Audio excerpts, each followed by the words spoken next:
Okay, hello everyone, and welcome to the fourth online event from FunctionalFest.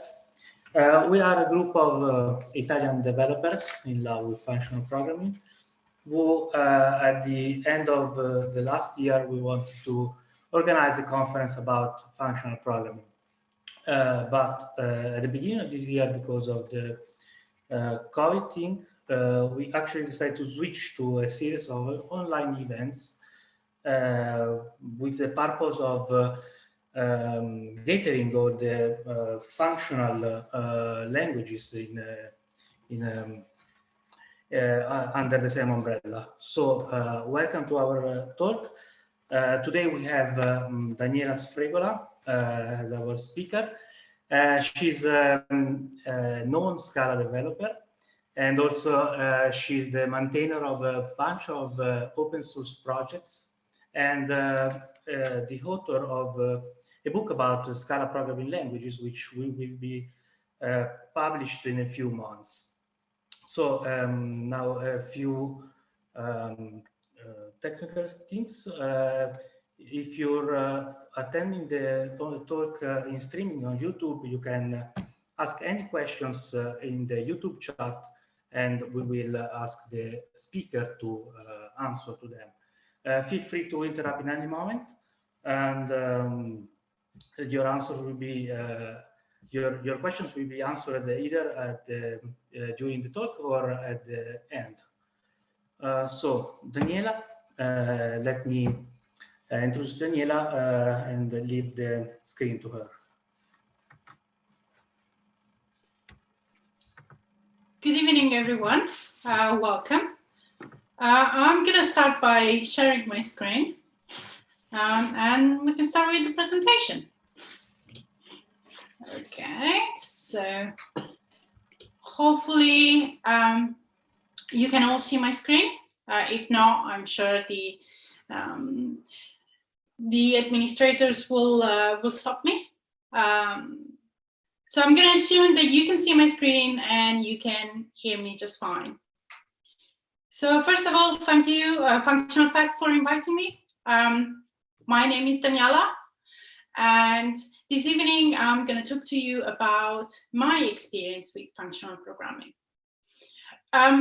If you are a beginner in functional programming, with this talk I hope to convince you why functional programming is definitely something that you should check out. And if you are already experienced with functional programming, then I hope to give you some point of discussions on how we can improve the functional ecosystem. At any moment, as Massimo said, please do leave your questions and at any moment, and somehow the question will get to me. So let's start. So as I mentioned, my name is Daniela, and from my accent you could probably notice that I am not British. I'm actually Italian, and I've moved to London, UK, roughly 10 years ago. And I've tried several languages in my career, but I would say in the past, at the beginning of my career, my big passion was definitely Java. And then with time, I decided to try something different, and I fell in love with Scala. So I don't have a mathematical background. I have studied computer science like many other people, and that's something that will show up in my experience when I learn functional programming. The other thing that is gonna come up in this presentation is the fact that I am Italian. So I am gonna keep referring to things that are extremely Italian. Hopefully you will not mind. One of the things that I'm going to mention, for example, from the title of this talk, is a really, really, really cool movie that if you haven't watched it, you definitely should. It's titled The Good, the Bad, and the Ugly. Director Sergio Leone music by Ennio Morricone, and it's fairly old. I recently did the 50th anniversary, and it's from a time where Rome was producing a lot of good movies. And it was a collaboration between the US and Italy, and it's a really, really cool movie. But if you haven't seen it, don't worry, you will still be able to enjoy this, this talk. The overall plot of this movie is that there are 3 characters and how these 3 characters interact between each other. So you have the good, which is the beautiful Clint Eastwood that, you know, is the good guy that every girl falls in love with. And then you have the bad guy. The bad guy is, as the name suggests, is not always great, but it still is an important part of the story. And finally, we have the ugly that always goes together with the good and how they merge forces to fight the bad. And this is a pattern that it's present everywhere in life. Every single aspect in our life has parts that are good, parts that are bad, parts that are ugly. The parts that are good are the bits that make us fall in love with that thing. The bad parts are the parts that are really bad, but we can avoid them. While the ugly parts are the parts that are not great, but we can live with them. We can find a way of coexist with them. So as technicians, as technical experts, sometimes we forget about these 3 aspects and we only focus on one. So for example, when we talk about a technology, we say, oh, this technology is great. It only has good parts. Or this technology is really, really terrible. It only has bad parts. So my objective with this talk is to convince you that we need to be skeptical. And no matter what are we talking about, we should always talk about all the parts, the good parts, the bad parts, and the ugly parts, not just the good or the bad parts. So I'm going to try to apply this pattern to my experience with functional programming. So I'm going to describe you what are the good parts of functional programming that I absolutely love. What are the bits that are not great, they're really bad, that you can avoid, we should avoid them. And what are the bits that are not so great, but after a while you learn to live with them. So let's start with the good parts. So this would be Clint Eastwood, sexy part that convinced us to watch this movie. So the first thing that I found extremely interesting when learning functional programming is that my productivity suddenly increased. And this was a side effect that I wasn't really expecting. Let me show you what I mean with an example. So you might have a piece of code in a style that is an object-oriented programming style. So for example, you might have a mutable assignment in Scala is called var, in which you try to do something 10 times. In an object-oriented programming pattern, you will do something like what's shown on the screen. You will initialize the variable, assign it to 0, then write a while loop and iterate. And then at the end of the while loop, you will increment your variable by 1. In a functional programming style, you would do something slightly different. In Scala, you will define what is called a range, meaning I want all the numbers from 0 until 10, and then for each of these numbers, do something. So why is this making me more productive? On the left, in the object-oriented programming style, I need to be really careful at what I'm doing with my variable I. Otherwise, I might not be able to guarantee that I'm doing whatever I'm doing exactly 10 times. On the other side, on the right side, with functional programming, I am guaranteed that I'm doing whatever I'm doing exactly 10 times. Let me show you what I mean with an example. It might not be apparent to you, but if you analyze the code, you might notice that the code on the left doesn't actually print a number to the screen 10 times, but it does it way less than that. That's because I have something that is mutable and I'm messing with it. And that completely changes the behavior of my program. On the other side, with functional programming, I cannot even write such code because the construct that I'm using don't allow me to do so. I'm guaranteed that it's immutable, so it's not going to mess with my program. So it's impossible for me to do these kind of mistakes. And that's great, because it means that I don't need to read the code to convince that the code is behaving as I would expect it to.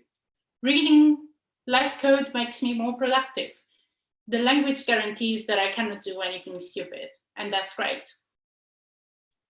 The other thing that I really, really, really love about functional programming is the purity, and how purity makes me, again, more productive.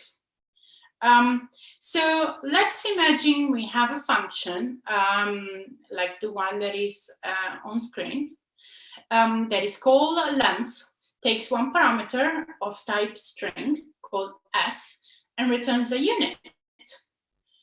Well, this function is impure because I really don't know what it does. The signature doesn't tell me exactly what it does. I need to read the implementation to get some knowledge of what actually this function is doing. On the other side, if I had a pure signature, for example, the one shown on the left, you would have a function called length that takes a parameter string called s that returns an int. I don't need to know what this function, I don't need to read the implementation of this function. I can just read the signature, and the signature is going to give me all the information I need to know to understand what it does, because this function is pure. So again, if a function is impure, I cannot just look at the signature to get an idea of what this function does. I have to read the implementation. While if it's a function is pure, then I can just look at the signature. Reading less code makes me more productive. So that's great. And if you think about it, this idea of purity, this idea of having the signature of a function that is a full description of what my function does is extremely powerful. So for example, if a function is pure, it's easy to compose. If a function is impure, it's really difficult to compose because it does a lot of side effects, things on the side that you really cannot control once you compose it. Another good thing about functional programming, which I think is extremely, extremely fun, is something that I call puzzle coding. The idea is I have a type, and somehow I need to get another type. So I can just look in my IDE of my preference. The one that you are seeing on the screen is metals.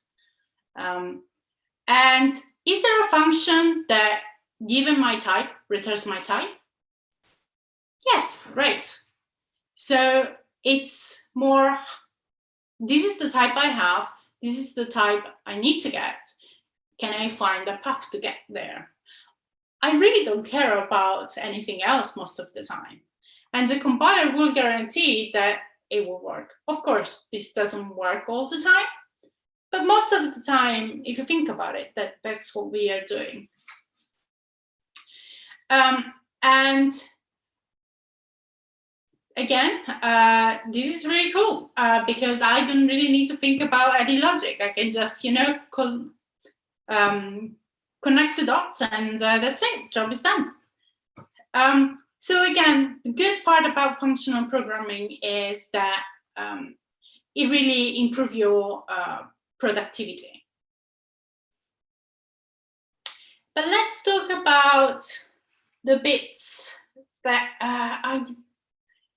I really didn't like, and I think are things that in the functional programming community we can improve and we should improve. And if you are a beginner, you should try and avoid these little traps. Starting with the learning curve. So I started learning functional programming a while ago now, and I remember being quite overwhelmed by all the terminology and all the concepts that people just assume I knew.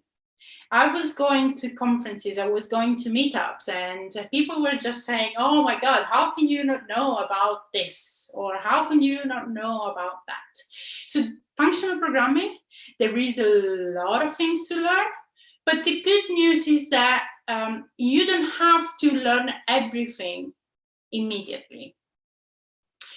Something that people often confuse is functional programming with categorical programming. Functional programming is a programming style that is based on fundamentals. These fundamentals are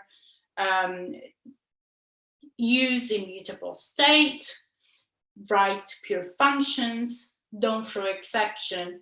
So these concepts are fairly simple to understand, and they are usually fairly simple to use, no matter the language that you are using. Categorical programming, on the other side, it's a programming style that is based on a branch of mathematics that is called category theory, which is extremely fascinating. I spent the most exciting 6 months of my life reading books on category theory, and I strongly encourage you to do so. It's so fascinating, but it's not functional programming. So when you are starting with functional programming, don't worry if you don't know what a monad is. Don't worry if you don't know what a cofunctor is. If you want, you can go into categorical programming, which is a specific part of functional programming, but you don't have to. If you just start with, okay, I'm gonna avoid immutability, I am gonna try to write as many pure functions as I can, and I'm gonna try not to throw exceptions, you can get really far away with that already. So you do not need to know category theory to write good functional code. And that is something that sometimes people that are extremely passionate about categorical programming will try to tell you. You cannot write functional code if you don't know what a monad is. I strongly disagree with that.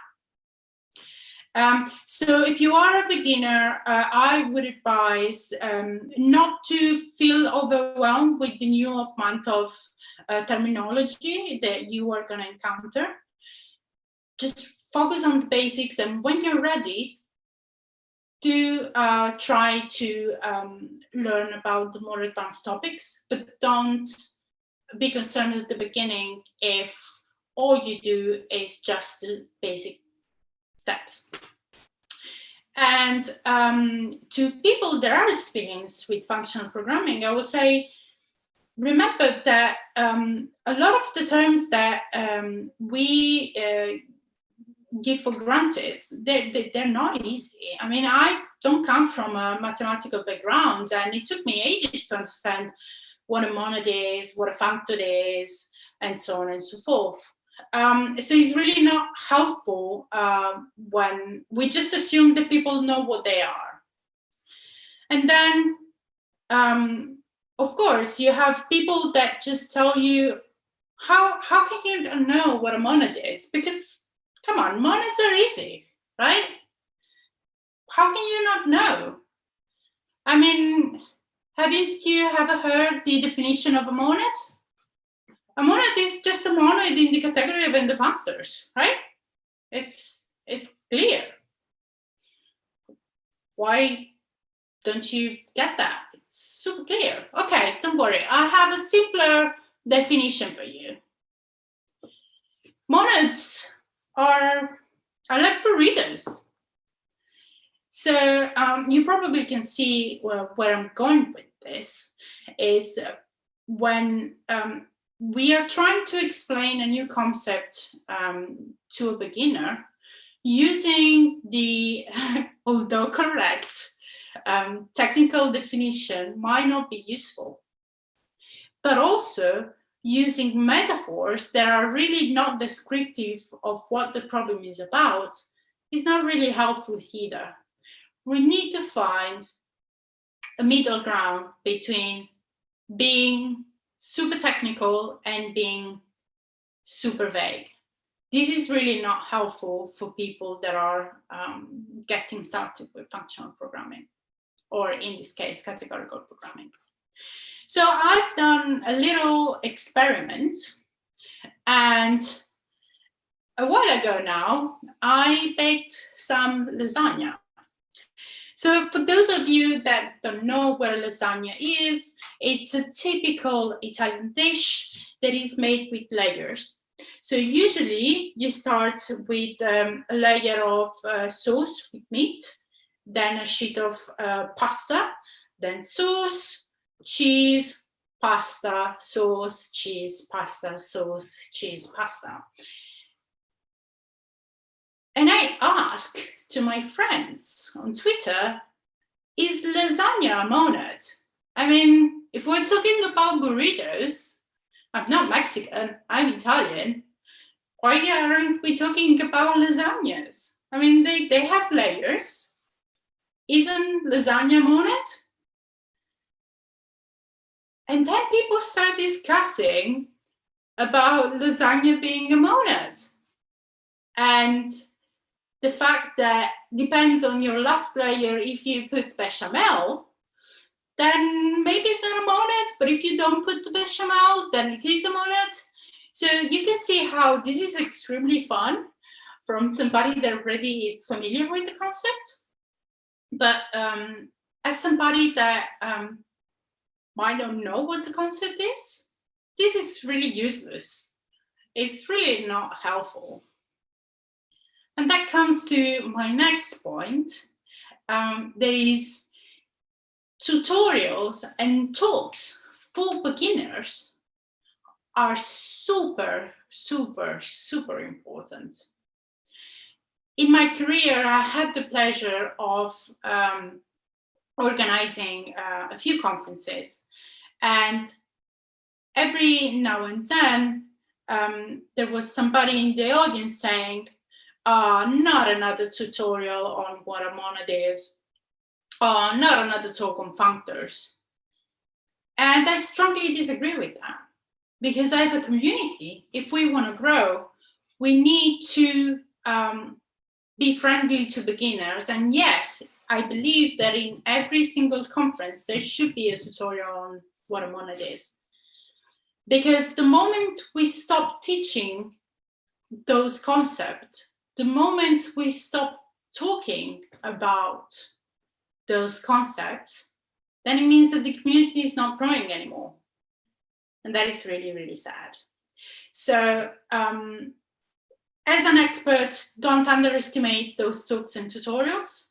And as a beginner, I will tell you that this is a great opportunity, because an expert probably has forgotten how to explain this concept in terms that other beginners can understand.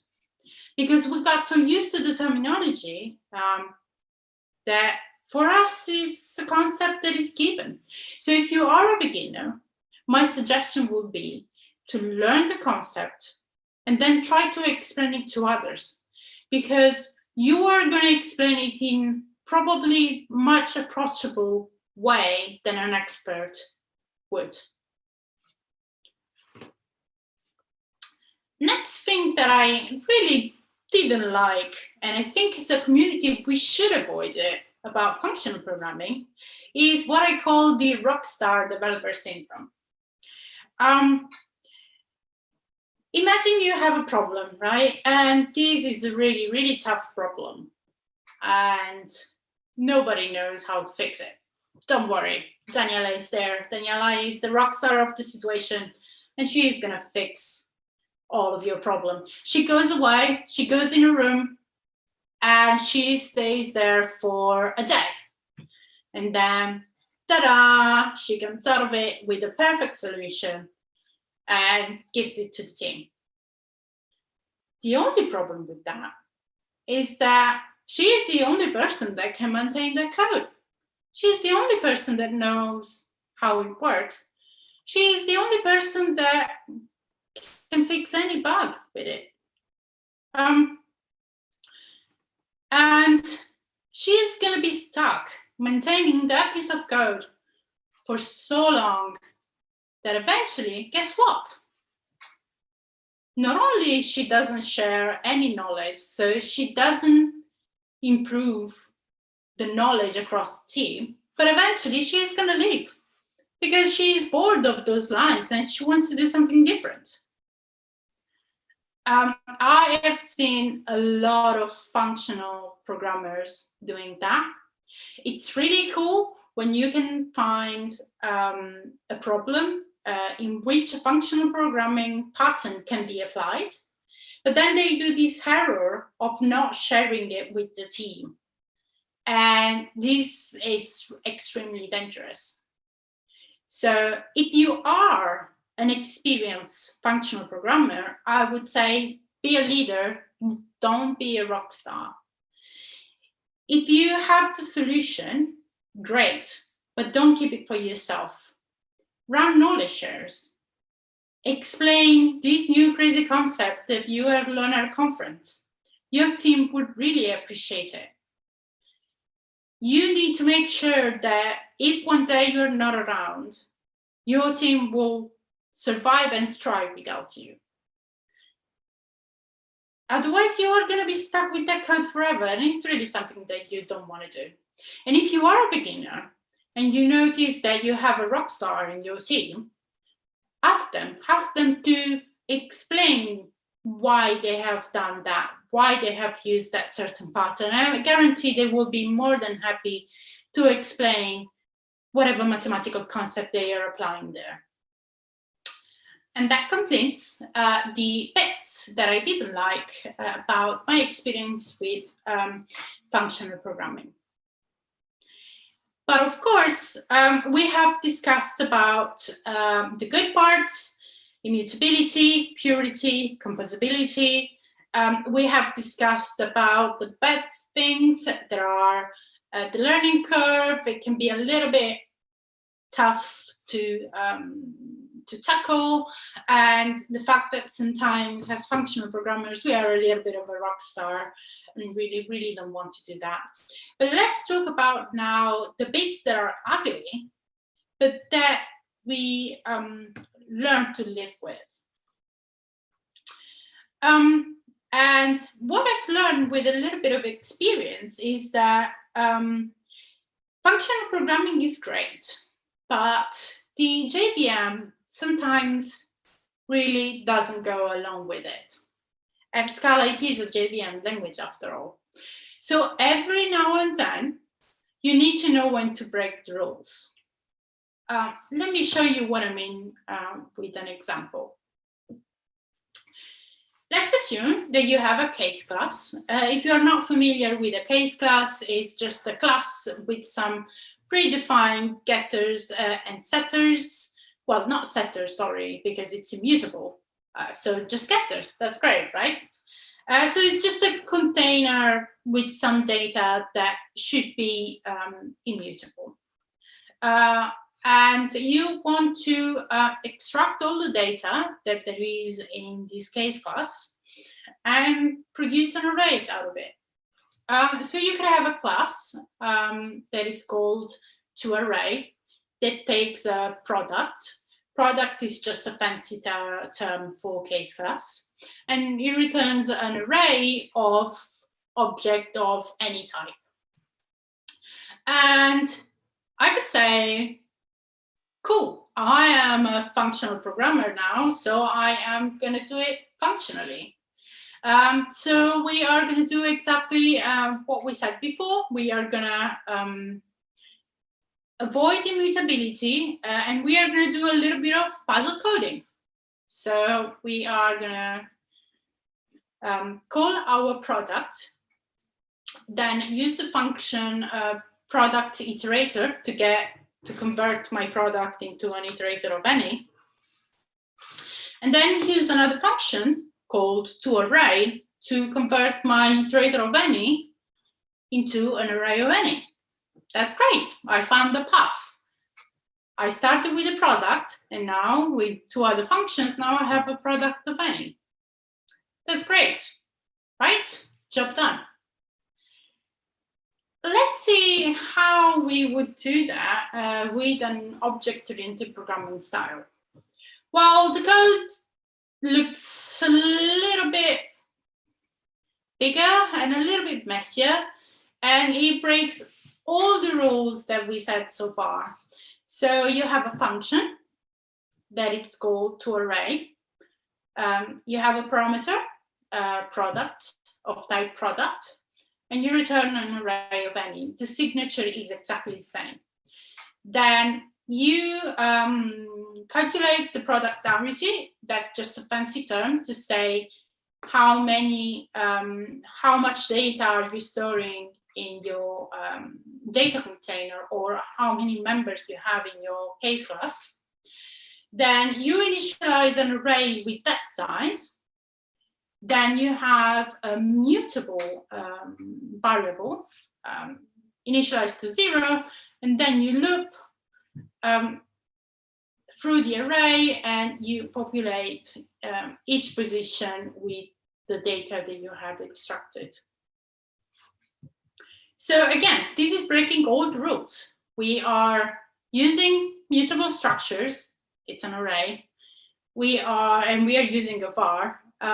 So that's really not what we said. Well, turns out that if you do some benchmarking with a big asterisk on what benchmarking in this case means, things might not be what you expect. So again, this is not serious benchmarking. This is just me playing on my laptop. See, so please don't take these numbers too seriously. But you're probably not going to be able to fully read this code. This is intentional. It's just for your reference. To see how we actually measure this number. So if you want to replicate this experiment, you will be able to. But the general idea is that we have a big case class with 30 members. We just generate a random example, a random instance of this big class. And then we just run our conversion a few times, and we measure the average time. Side note, we will send out these slides after the presentation, so don't worry too much about the code. You will be able to replicate this little experiment if you wish to do so. Well, the conclusion might be that functional programming is just as fast as object-oriented programming, but actually, they are really not. Functional programming is a lot slower than the object-oriented programming one. We are talking about 14 times slower.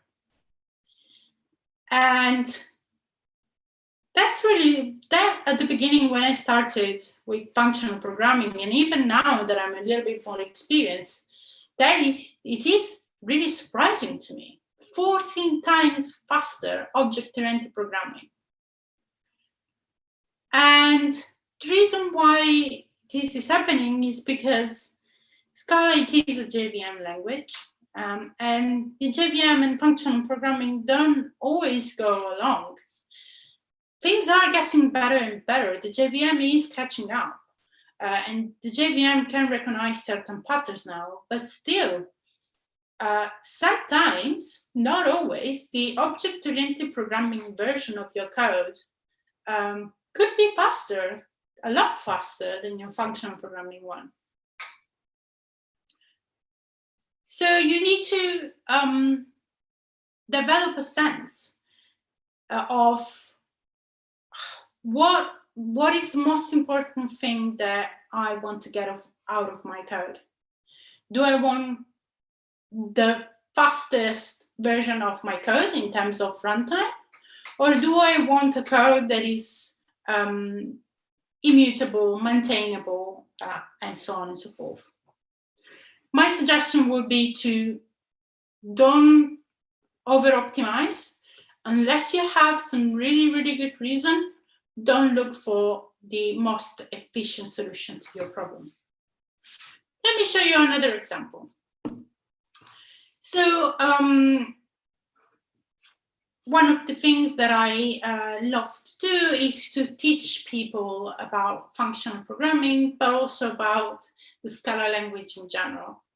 So one of the things that I often do is that I show people how to implement the map function over a list. If you're not familiar with Scala, the map function just iterates through all the elements of a list. And this is my the implementation that I usually show them, saying this is how you implement map with a list. And the implementation has the classic map signature. So the method is called map. It takes one type parameter B. It takes a function from A to B, returns a list of B. And then it has a recursive, tail recursive function in which you get the head of the tail, and then do the same recursively to the tail. And this is what I call beautiful code. It's easy to read. It's easy to understand. Of course, you need to be familiar with a few Scala concepts, such as pattern matching, such as the const operator, but you can get used to it. But this is my ideal implementation of map. If you look at the actual implementation that you have in the Scala library for this, it's very different. And it's, let's be honest, it's really, really ugly. I mean, it's really difficult to read. It's full of crazy symbols. We have vars, we have while loops, we have a function that is called release fence. What the hell is this function doing there? What happens if I don't call it? This code is really confusing. But does this mean that the Scala team, the team that is developing the Scala compiler and the standards collection libraries are mean? Well, no, it just means that they are developing the core library that everybody is going to be using when looking through a list. So it's extremely important to get the implementation as fast as possible, even if this means having a code that is objectively a little bit ugly. So unless you have a really, really good reason, try to stick to the rules. Try to always use immutability, don't throw exceptions, and try to write pure functions. But if you have a really, really good reason to, don't be afraid of breaking the rules, because you could have a big speed up in performance that could really benefit your use case. It might be that you don't, but don't underestimate how much more performant object-oriented programming can be in certain patterns. Breaking the rules is fine, but please try to keep the ugly bits isolated. So if you have an implementation that is really impure, they use a lot of mutability, try to still have a signature of the function that looks pure, because then people will just use your implementation assuming that the function is pure, and then when they actually look at the implementation, yes, they see the ugly bits, but the ugly bits are isolated in the implementation and they don't leak out of that. So this is one of the reasons why I really love Scala, is because it doesn't force me down a specific pattern. It combines both functional programming and object-oriented programming, which allows me to decide, according to my use case scenario, which style of programming I want to use. Most of the time, 99% of the time, I use functional programming. But every once in a while, where I really need to be performant, object-oriented programming is there, and I can use all the ugly tricks in the books to make my code super fast. So as a conclusion, well, I would say the Scala is perfect, right? It is the perfect language after all. It is. Well, the entire point of this talk is to show you that when somebody just talks about one part, in this case, the good part, they're probably lying. Scala, like everything in life, has good parts, bad parts, ugly parts. Scala is not perfect. And if people tell you that anything, particularly tech-related, is perfect, it just has no problems, or is completely bad, they're probably lying. So let me tell you which bits of Scala I personally think we should work on. So one thing that I really struggle with Scala is that the compiler is doing so many things that it can be a bit slow.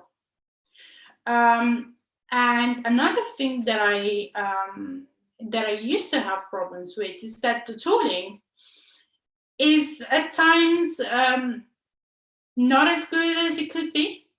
So this problem has longly been fixed. But at the beginning, when I started working on Scala, you had IntelliJ that was showing errors that weren't actually errors in the code. So you were like spending 20 minutes trying to understand why is my code wrong? Why is my code wrong? And then it wasn't. It was just the wrong highlighting in IntelliJ. Things have drastically improved now, both on the compiler speed side than on the tooling side. For the compiler, a few mentions of projects that are really, really cool that we should keep an eye on.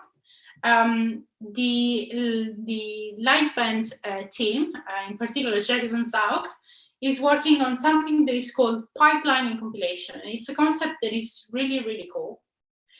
Unfortunately, we don't have the time to see what pipeline is, but the idea is, what is the minimum amount of code that I need to analyze to start compiling the next module? So for example, if I have a function, is it enough for me to just look at the signature to start compiling all the bits of code that use that function, or do I actually need to validate the method in order to do so? So this allows to parallelize the compilation dramatically, making it really, really fast.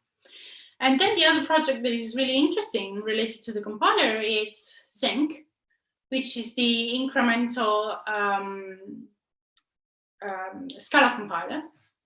Is the incremental tool of the Scala compiler, which tells you, okay, this is what changed since the last compilation. So what are the bits that you actually need to recompile? You don't need to recompile everything. These are just the bits that depend on it. So these are just the bits that you need to recompile. So all these projects aim at improving the compiler speed, which is great because it is one of the problems that I've noticed in my Scala experience. People are also working on tooling. So we have a few projects there. Bloop and Metals are both maintained by the Scala Center. Bloop allows your IDE to communicate directly with the compiler, which means that you are not going to have those false highlights in your IDE anymore. And Metals, it is a new super fast, super lightweight IDE that allows you to do several operations without having your IDE lacking behind.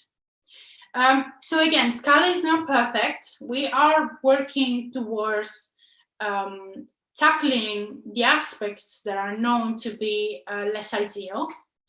We're probably, Scala is never going to be perfect, and that is fine. But the fact that Scala combines functional programming with object-oriented programming is definitely not a problem. It's a strength. So if people tell you, look, maybe we should forget about the object-oriented programming side of Scala, or maybe we should forget about the functional programming side of Scala, I strongly disagree with that. And that is what I wanted to talk to you about. A few links on the screen, my Twitter handle, if you have any questions. I also have a blog, and I am writing a book with Manning. It will be published hopefully in a few months. And it's a light introduction to Scala with a little bit of functional programming. So if you are new to both, check it out. It could be interesting for you. If you have any questions, don't forget to ask them. And that is it. Okay, thanks, Daniela. We actually have a couple of questions in the YouTube chat. So I'll ask in order. The first one is, well, you cited the JVM and that the JVM loves object-oriented programming. The question is, in your opinion, what's the first step for the JVM to make FP more efficient?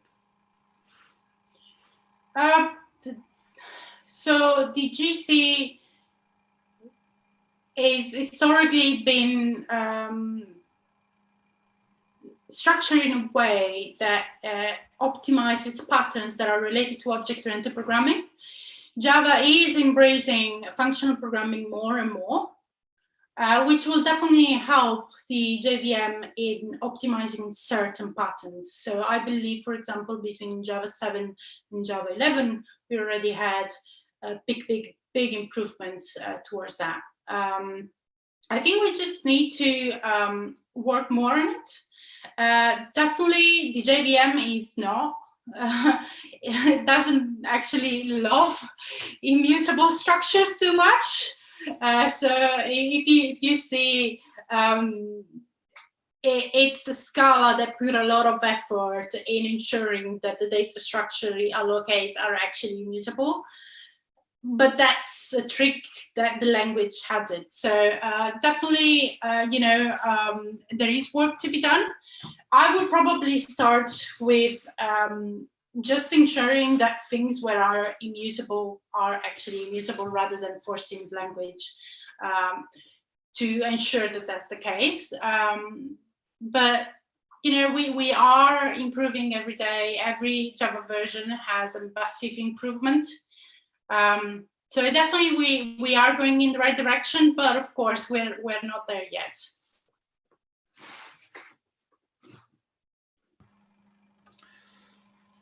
Okay, great. Well, we have other two questions actually. So let me read them. How much the FP paradigm side of Scala will benefit from the new Scala 3 features? I am really excited about Scala 3. The main reason being that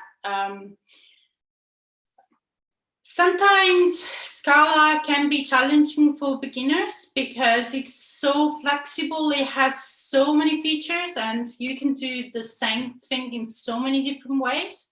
So a lot of that complexity with Scala 3 goes away. That's great. But also, this version of Scala had focus on how can we make certain libraries, functional programming libraries, better, more performant. For example, the age list now is going to be native in Scala 3, which is amazing, right? It means that instead of using some crazy macros that are super expensive, now we will have it native. Which is a great step in every direction, right? Because it means that more people will use HList.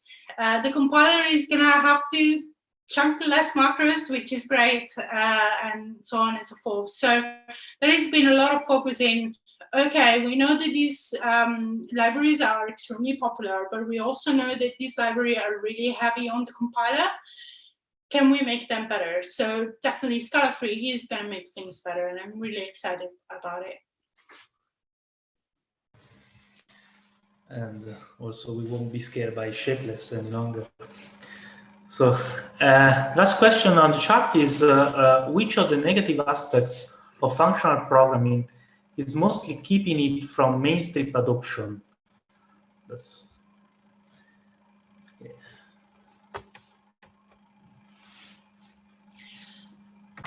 I think definitely the confusion between categorical programming and functional programming, it's a big part. A lot of people, even my life partner, Marco, he's Italian as well, he's a Pythonista. And every once in a while we joke, and every once in a while he always mentions, bonnets. There is a lot of confusion between functional programming and categorical programming. And I think a lot of people are scared of functional programming because they are scared by the categorical terms. Which doesn't mean that we shouldn't use them. It just means that we should make a clear distinction. You want to start with functional programming? Great. These are the basics, and the basics are not what a monad is. Those come later, and they are extremely fascinating theory. They're extremely powerful, but they are not the first step. So I think having a clear distinction between functional programming and categorical programming will definitely help functional programming to become mainstream.